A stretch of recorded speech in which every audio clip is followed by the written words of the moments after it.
ഒരു വീട്ടിൽ on grid solar system install ചെയ്ത് കഴിഞ്ഞാൽ അവിടുത്തെ എനർജി ബിൽ കാൽക്കുലേഷൻ എങ്ങനെയാണ് ചെയ്യുന്നത് ഇതിനെപ്പറ്റിയായിരിക്കും ഈ വീഡിയോ ഡീറ്റെയിൽ ആയി ഡിസ്കസ് ചെയ്യാൻ പോകുന്നത്. വീഡിയോയിലേക്ക് കടക്കുന്നതിനെക്കാട്ടും മുന്നേ പുതിയ വീടുകളോ ബിൽഡിങ്ങുകളോ കൺസ്ട്രക്ഷൻ ചെയ്യുന്നവർക്ക് ഇലക്ട്രിക്കൽ ഡിസൈനോ കൺസൾട്ടൻസിയോ ആവശ്യമുണ്ടെങ്കിൽ താഴെയുള്ള നമ്പറിൽ ബന്ധപ്പെടാവുന്നതാണ്.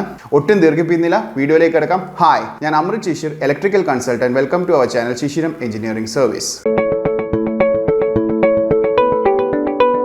വീഡിയോയുടെ ഇൻട്രോയിൽ പറഞ്ഞതുപോലെ തന്നെ ഒരു on grid solar system install ചെയ്ത് കഴിഞ്ഞാൽ അതിൻ്റെ മീറ്ററിംഗ് അഥവാ നെറ്റ് മീറ്ററിംഗ് എങ്ങനെയാണ് ചെയ്യുന്നത് എന്നാണ് ഈ വീഡിയോയിൽ ഡീറ്റെയിൽ ആയി ഡിസ്കസ് ചെയ്യാൻ പോകുന്നത്. ഇതിൽ തന്നെ 3 തരത്തിൽ മീറ്ററിംഗ് ഉണ്ട്. ആദ്യം തന്നെ ഒരു നോർമൽ വീട്ടിൽ ഒരു ഓൺ ഗ്രിഡ് സിസ്റ്റം ഇൻസ്റ്റാൾ ചെയ്ത് കഴിഞ്ഞാൽ അവിടെ എങ്ങനെയാണ് മീറ്ററിംഗ് ചെയ്യുന്നത്. അതുകൂടാതെ തന്നെ TOD സിസ്റ്റത്തിൽ എനർജി കാൽക്കുലേറ്റ് ചെയ്യുന്ന മീറ്ററുകളിൽ എങ്ങനെയാണ് സോളാർ ബിൽ കാൽക്കുലേറ്റ് ചെയ്യുന്നതും അതുകൂടാതെ തന്നെ ഒരേ ഓണർ ഒന്നിലധികം ബില്ലുകൾ ഉണ്ടെങ്കിൽ ഈ ബില്ല് എങ്ങനെയാണ് കമ്പൈൻ ചെയ്തിട്ട് സോളാർ ബില്ലിംഗ് ചെയ്യുന്നത്. ഈ വീഡിയോയിൽ കോൺസെൻട്രേറ്റ് ചെയ്യാൻ പോകുന്നത് ഏറ്റവും കോമൺ ആയിട്ടുള്ള നെറ്റ് മീറ്ററിംഗ് സിസ്റ്റം വീടുകളിലോ സ്ഥാപനങ്ങളിലോ നോർമൽ ആയിട്ടുള്ള എനർജി ബില്ലിംഗ് എങ്ങനെയാണ് ചെയ്യുന്നതെന്ന് ആണ് നോക്കുന്നത്. ആദ്യം തന്നെ നെറ്റ് ബിൽ കാൽക്കുലേഷനിൽ ഇമ്പോർട്ടൻ്റ് ആയിട്ടുള്ള 3 വാല്യൂസ് ഉണ്ട്.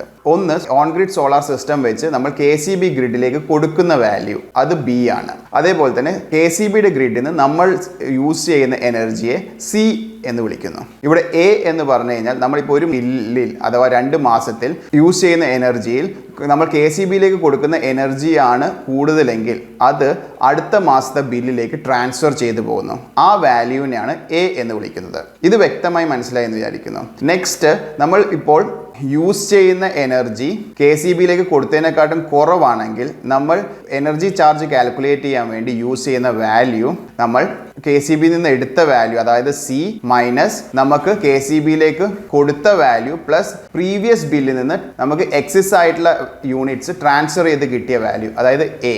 അതായത് C minus A plus B ആണ് നമ്മൾ എനർജി ചാർജ് പേ ചെയ്യേണ്ട വാല്യൂ. ഇൻ കേസ് നമ്മൾ KSEBയിലേക്ക് കൊടുത്ത വാല്യൂ പ്ലസ് നമുക്ക് പ്രീവിയസ് ബില്ലിൽ നിന്ന് ട്രാൻസ്ഫർ ചെയ്ത് കിട്ടിയ വാല്യൂവും നമ്മൾ KSEBയിൽ നിന്ന് എടുത്ത വാല്യൂവിനെക്കാട്ടും വലുതാണെങ്കിൽ നമുക്ക് ഈ എക്സസ് വാല്യൂ അടുത്ത ബില്ലിലേക്ക് ട്രാൻസ്ഫർ ചെയ്ത് കിട്ടും. ഈ കാര്യം നിങ്ങൾക്ക് വ്യക്തമായി മനസ്സിലാവേണ്ടതാണ്. അതായത് AC ഒന്നും യൂസ് ചെയ്യുന്നില്ല, അധികം ചൂടൊന്നുമില്ല, നല്ല പ്രൊഡക്ഷൻ സംഭവിക്കുന്നുണ്ട്. ഇങ്ങനെയുള്ള മാസങ്ങളിൽ നമുക്ക് ഫോർ എക്സാമ്പിൾ നവംബർ ഡിസംബർ കാലഘട്ടത്തിലേക്ക് സ്ഥിരമായിട്ട് പ്രൊഡക്ഷനെക്കാട്ടും കുറവായിരിക്കും യൂസേജ്. ഇങ്ങനെ വരുമ്പോൾ എക്സസ് ആയിട്ടുള്ള കറണ്ട് നമ്മൾ KSEBയിലേക്ക് കൊടുത്ത വാല്യൂ ഓരോ മാസവും ട്രാൻസ്ഫർ ചെയ്ത് പോകും. ഇത് നമുക്ക് സമ്മർ സീസണിൽ നമ്മൾ AC നന്നായിട്ട് യൂസ് ചെയ്യുന്ന സമയത്തൊക്കെ ഈ വാല്യൂ അവിടെ മൈനസ് ചെയ്ത് നമുക്ക് യൂസ് ചെയ്യുന്നതാണ്. ഈ വാല്യൂ സെറ്റിൽ ചെയ്യുന്നത് കൊല്ലത്തിലൊരിക്കലാണ്. ഈ മൊത്തം വാല്യൂ നോക്കിയിട്ട് ഒരു സെറ്റിൽമെൻറ്റ് നമുക്ക് ഇങ്ങോട്ട് കിട്ടാനാണെങ്കിൽ അതിനൊരു വാല്യൂ ഇട്ടിട്ട് KSEB നമുക്ക് ഇങ്ങോട്ട് പേയ്മെൻറ്റ് തരും. ഓക്കെ, ഇങ്ങനെയാണ് നെറ്റ് മീറ്ററിംഗ് സിസ്റ്റം വർക്ക് ചെയ്യുന്നത്. ഇത് നമുക്കൊരു ഉദാഹരണം വെച്ചിട്ട് കൃത്യമായി എക്സ്പ്ലെയിൻ ചെയ്യാൻ ശ്രമിക്കാം. ഇപ്പൊ നിങ്ങൾ സ്ക്രീനിൽ കാണുന്ന വാല്യൂസ്, അതായത് KWH/A/I, അതായത് ഇമ്പോർട്ടഡ് വാല്യൂ, അതായത് നമ്മൾ KSEB ഗ്രിഡിൽ നിന്ന് എടുത്ത വാല്യൂ ഇവിടെ ബില്ല് പ്രകാരം 165 യൂണിറ്റ് ആണ്. അതേപോലെ നമ്മൾ KSEBയിലേക്ക് കൊടുത്ത വാല്യൂ KWH/A/E, നമ്മൾ KSEBയിലേക്ക് കൊടുത്ത value exported value 250 kilo watt അഥവാ 250 യൂണിറ്റ് ആണ്. ഇവിടുത്തെ കേസ് എന്ന് പറഞ്ഞാൽ നമ്മൾ അങ്ങോട്ട് എക്സ്പോർട്ട് ചെയ്ത വാല്യൂ ആണ് നമ്മൾ യൂസ് ചെയ്തതിനെക്കാട്ടും കൂടുതൽ. അങ്ങനെ വരുമ്പോൾ ഇവിടെ B മൈനസ് C അഥവാ 250 മൈനസ് 165 95 യൂണിറ്റ് നമ്മുടെ അടുത്ത ബില്ലിലേക്ക് ട്രാൻസ്ഫർ ചെയ്ത് കിട്ടും. ഈ വാല്യൂ ആണ് അടുത്ത ബില്ലിലെ A വാല്യൂ. ഇവിടെ കൊടുക്കേണ്ട ബില്ലാണെങ്കിൽ എനർജി ചാർജ് 0 ആണ്. നമ്മൾ എക്സസ് പ്രൊഡക്ഷൻ ആണ്, 0 ആണ്. അതുകൊണ്ട് നിങ്ങൾക്ക് ബില്ലിൽ ശ്രദ്ധിച്ചാൽ അറിയാം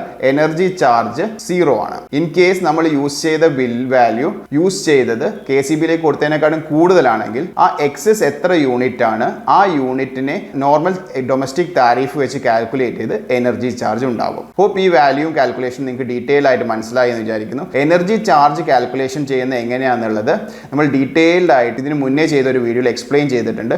അതുകൊണ്ട് ഞാൻ നിങ്ങൾക്ക് അത് ഫുള്ളായിട്ട് എക്സ്പ്ലെയിൻ ചെയ്ത് വീണ്ടും ബോറടിപ്പിക്കാൻ ആഗ്രഹിക്കുന്നില്ല. അതിൻ്റെ ലിങ്ക് ഡിസ്ക്രിപ്ഷനിലും ബോക്സിലും കൊടുക്കുന്നതായിരിക്കും. നിങ്ങൾ ആ വീഡിയോ വാച്ച് ചെയ്ത് കഴിഞ്ഞാൽ നിങ്ങൾക്ക് പൂർണ്ണമായും കാൽക്കുലേഷൻ എങ്ങനെയാണ് ചെയ്യേണ്ടതെന്ന് വ്യക്തിയായിട്ട് മനസ്സിലാവും. ഐ ഹോപ്പ് ഈ കാര്യങ്ങൾ നിങ്ങൾക്ക് വ്യക്തിയായിട്ട് മനസ്സിലായി എന്ന് വിചാരിക്കുന്നു. ഈ വീഡിയോ ഇഷ്ടപ്പെട്ടെങ്കിൽ ലൈക്ക് ചെയ്യുക, കൂടുതൽ ആളുകളിലേക്ക് എത്തിക്കാൻ ഷെയർ ചെയ്യുക. പുതിയ വീടുകളോ ബിൽഡിങ്ങുകളോ കൺസ്ട്രക്ട് ചെയ്യുന്നവർക്ക് ഇലക്ട്രിക്കൽ ഡിസൈൻസോ കൺസൾട്ടൻസിയോ ആവശ്യമുണ്ടെങ്കിൽ താഴെയുള്ള നമ്പറിൽ കോൺടാക്ട് ചെയ്യാൻ മടിക്കേണ്ട.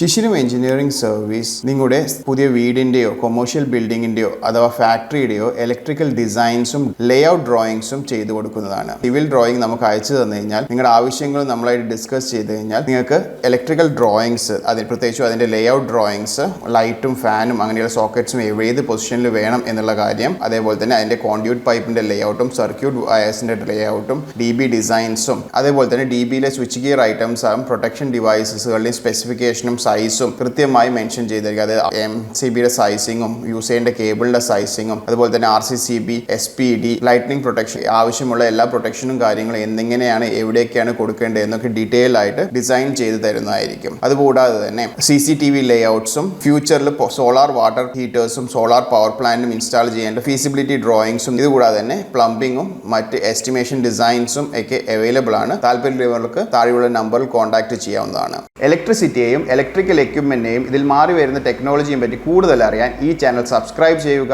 പുതിയ വീഡിയോകൾ അപ്ലോഡ് ചെയ്യുമ്പോൾ നോട്ടിഫിക്കേഷൻ കിട്ടാനായി ബെൽ ബട്ടൺ ഓൾ എന്ന് പറഞ്ഞ് സെലക്ട് ചെയ്യുക. പുതിയ വീഡിയോയുമായി വീണ്ടും കാണും വരെ ഗുഡ് ബൈ.